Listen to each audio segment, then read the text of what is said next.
Right, guys, welcome to this. This is the Shoninki part 5, I think. Now, this is where we're going to go away from the chapters because there's so much in this chapter that we can't do it all in one video. It'd take forever.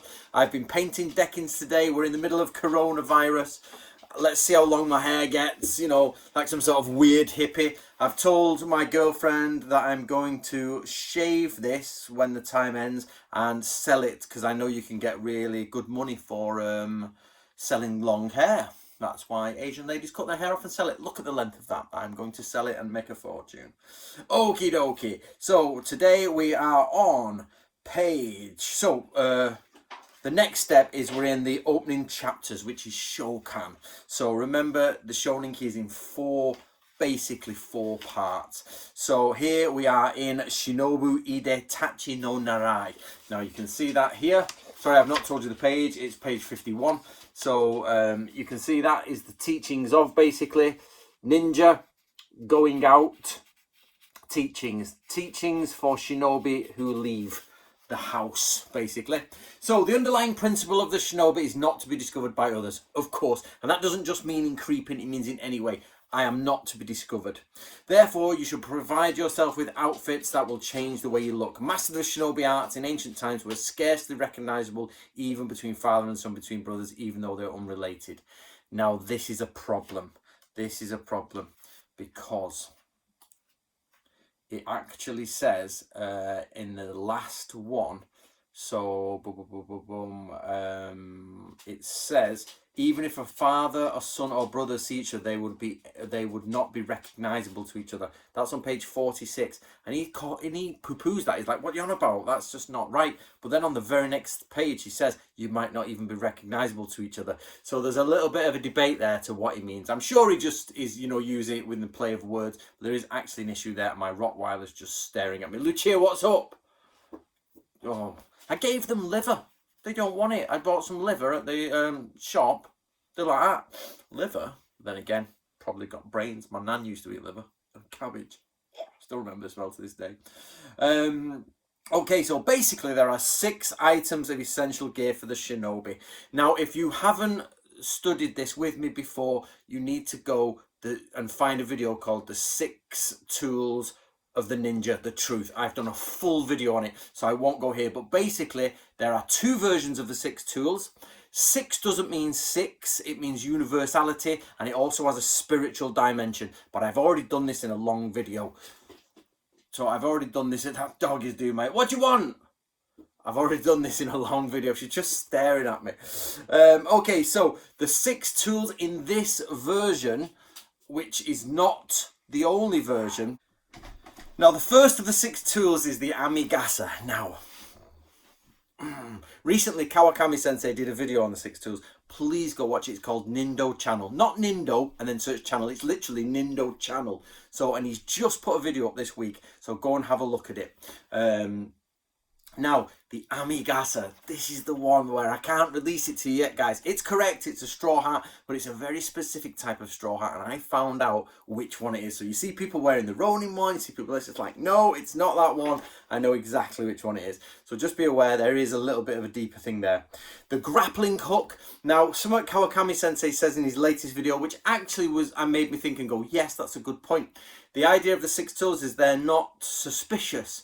And people are like, a grappling hook is well suspicious. And you're like, well, no, it's not actually in a medieval context. People use it for locking their doors. It even says that in many travel manuals, lock your doors. He even says lowering buckets into wells, pulling buckets out of rivers, that type of thing, hanging your clothes up. These small grapples were often used for getting on and off boats, because remember, you're going in a ferry, you're going across a ferry. Isui Sensei tells us, use them to cross in boats. So actually the grapple is not that suspicious. It seems suspicious to us with the 20th century in mind, but we're in the 21st century now, aren't we? However, I'm getting old. The next one, oh, by the way, we don't know which type of Kaginawa it was, which is a grappling hook. We don't know which type. People have debated this. I know Don Rowley's debated this with me and all that. We just don't know. And I have the encyclopedia from Natori with all the Kaginawa in, and there are multiple ones. It doesn't tell you which one is used for shinobi.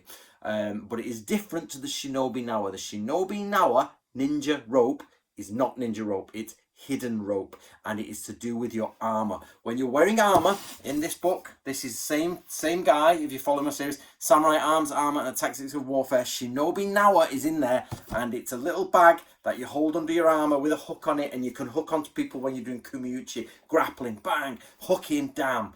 Like that, it's done. That's totally different to the Kaginawa used in Shinobi. Shinobi Nawa, hidden rope, Kaginawa, grappling hook, used in the Rikogu, Rokogu 6 tools. Two separate things, but maybe they look the same. See my point? That is where the word shinobi gets misleading. A stone pencil called the Sekihitsu. Basically, I call JK this and another person, because we talk about the secretary is Yuhitsu. Writing person, basically. Obviously not quite that, but you get the idea. And the Sekihitsu is a stone pencil. So I kept calling the secretary stone pencil, and it's actually not. Field medicine, basically kusuri is medicine, just you need powders. When you're a shinobi, when you're going out there, you need powders. The pencil is to write notes with, and the powders are to keep you alive. Because on ninja missions, everybody's thinking, where's the shuriken, where's this? Like, you don't need that. You're there in espionage. You're not there tooled up to the kit with 2 swords on your back and a Donatello headband. You need to make notes, you need to keep it there, you need to keep well. One of the things I read in a different school of Shinobi no Jutsu was they said you need somebody robust, somebody who doesn't get ill so they don't cough at night. Imagine like they're sniveling, they're out in the mountains, they're in the cold and they're forever getting a cold. You're like, I'm creeping in. Doesn't matter how good you are, if you can constantly get a cough, you're going to be useless. A 3-foot cloth called a Sanjaku Tenegui. Teneguis in Japan, yep, used no problem. And fire starting equipment called the Uchi Take and the other bits. Now, guys, this is very important. Most people put the Donohi as the 6 tools. It's not. It's Uchi Take, which is a small, thin cylinder with an ignited wick in it, basically. And it's not the Donohi. The Donohi is mentioned in the same part, but later. But it's not one of the 6 tools there in this one. So the Amegasa is to hide your face. The Kaginawa is used to climb or descend from a height, to grapple, restrain people, tie someone up, to lock a sliding door, and many other purposes is not mentioned here. Basically, it's an all multi-purpose tool. As Kawakami Sensei says, picking up buckets out of rivers, hanging your clothes on, hanging your cooking pots on. Most people may have carried one to do those tasks, so it's not as conspicuous as people think. It says here there is a small rope called a ko-nawa, which means small rope.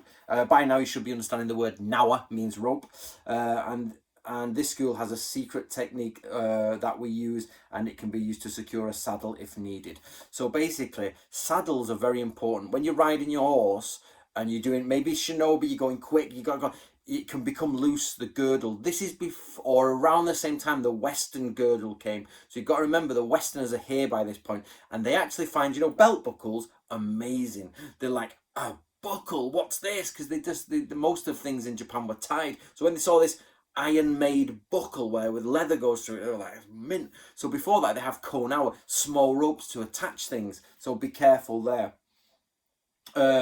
And it says the methods for using this rope should be passed down in accordance with the needs for the situation. Basically, you need a mini rope on you to use it for many different things, from securing saddles, for tying up things and all that. The pencil is used to make notes. The medicine is called Worms Killer, essential tool if you get sick in the field, because you can't do anything if you're sick. And the idea is they used to think that worms were the cause of sickness in your stomach, because remember, medieval societies used to have a lot of parasites, tapeworms, parasitic worms, thread worms, all that within your feces and everything. So they would be like, that's probably the cause of why you're ill. So they had medicines to try and purge all that. The tenegui, the cloth, is used for a headband. Wrap it around your head. It's here. It's not your face is. I've discussed this before. It's not the face here. It's the face here. So across the cheeks. And you can extend your sash. So if you've not got a rope, you take it off. Take your tenegui out. Get an extra 2 foot on it. So an extra 2 foot's quite good when you're dropping down from quite a height. There you go.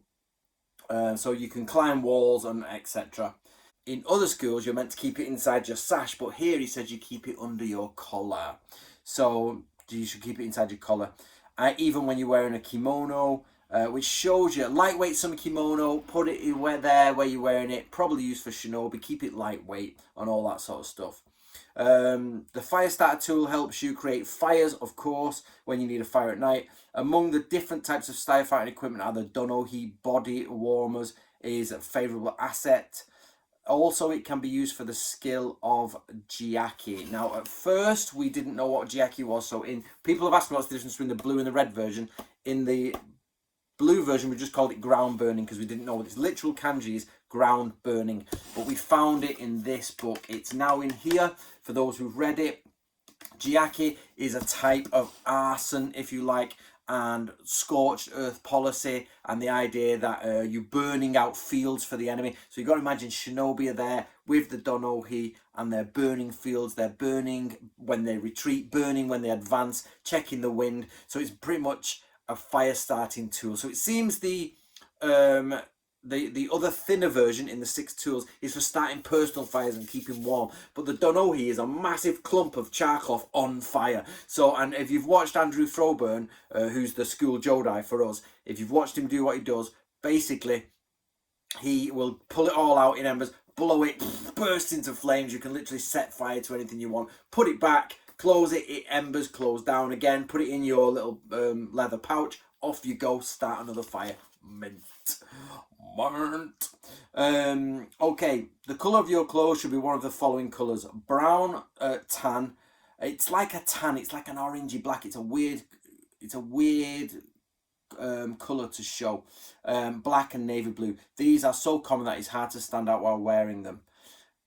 This is important. This is not about night. It's not this. Get this out of your head. This has been used even on British television in the show called QI, which is a very educated show, and they misunderstood this. The idea is it's common so it won't stand out. So, and people have read that as, oh, it won't stand out at night. No, it's common as a colour used by many people. It doesn't stand out in a crowd. So remember, you've got your hat on, you've got your light summer kimono or winter kimono, you've got your tenigui under here, it should be tanned, it should be black, navy blue, that sort of colour, because it won't stand out in a crowd. It's not flashy. Remember, medieval people did like colour. They quite like to be flashy. Get it down. Become one of the poorer, the grey man. It's the grey man syndrome. Be in the background and pull out your kage now when you need it. Your hat hides your face. You're one of 20 people in the street, or one of 100 people in the street. Never mistake that for meaning wear navy blue at night because black's too dark. That is a common mistake that's been used throughout pretty much all of our ninja research. It comes from the Shoninki.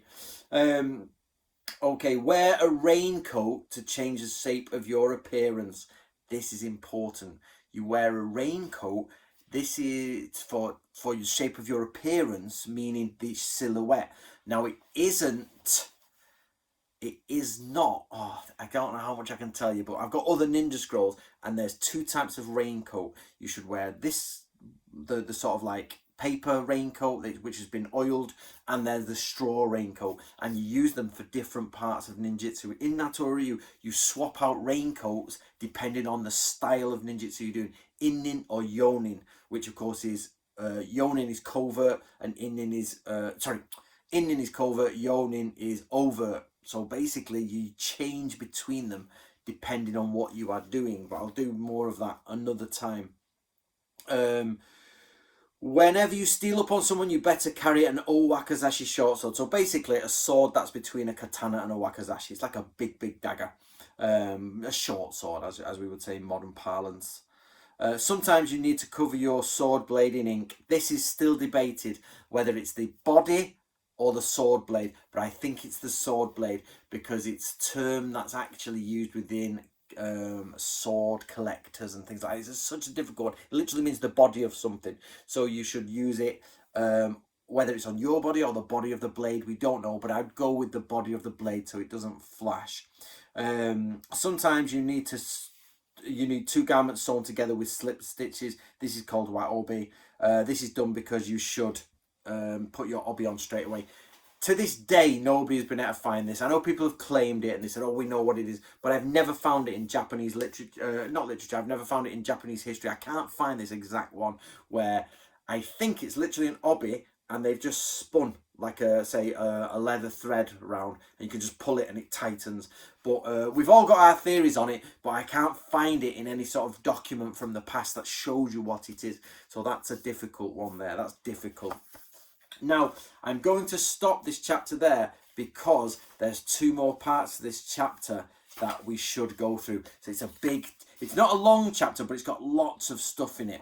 So from this point of view, what you've got to remember is that the shinobi is there. This is more about going out in your local area from your castle or into another province as a yonin activity, normally meaning overt activity. You're not creeping around in the sense of nobody can see you sat in the dark. You're out there, you've got your kimono on or your yukata, which is a light dress. It has a different word in there, but for common wordage usage. You've got your cloth with you. You've got a grappling hook, which is a multi-purpose tool that most people carry. You have an owakazashi, because in the Edo period you're allowed to carry those when you travel. Many people think that the non-samurai weren't allowed to carry swords. Yes, they were. They're not allowed to carry 2 swords. Please get this down. You are allowed to carry, in the medieval period in Japan, a sword. Normally not a katana, but that wasn't impossible. Normally it was more of a dagger, long dagger. As time went on, that dagger got shorter, so you got to the 20th century and just before, and swords were no longer allowed to be carried, but you could carry them for self-protection. So you've got your cloth, you've got your multi-purpose tool, you've got your sword at your side, you've got medicine on you, you've got what else is there, fire starting equipment there, and your hat is over you. So, and you've got clothes on that blend in with everyone else, and you're just walking through the streets. If you need to, you can set fire to things. If you need to, you can get in and out of crowds, climb up walls. You may have a small rope with you to tie things off. You are out there doing your lord's business as a shinobi, not really in the wilderness here, but in the cityscape. We know this because it mainly talks about being in crowds. The point here is about crowds. Most people don't clock that, but when you compare it to all the other parts of Natoryu, it's mainly about crowds. However, there are some definite covert stuff there, like starting jiaki is a covert thing. And by covert, I mean you literally, nobody can see you. It's not like there's a man, we don't know who he is, he's in disguise and the disguise works, so he just blends in. We're talking about literally covert, like covering your ink, your sword blade in ink or your face in ink. Definitely nobody's watching you, you know what I mean? You're meant to be creeping in the bushes. Jiaki, you're meant to be creeping in the bushes. But we know by the raincoat style that they're actually in crowds for that section. So Isui Sensei flips between warring style ninjutsu and peace style ninjutsu, and he does it all the way through because he assumes you know. And remember, you've got to read the other stuff as well. There you go, guys. Let me know what you think in the comments below. We're now off the numbers, so part 1, part 2, part 3, part 4 possibly are with the chapters, but this is now off the chapters as of next time because we will break it up, each chapter up, because it's too long. All right then, guys, see you next time.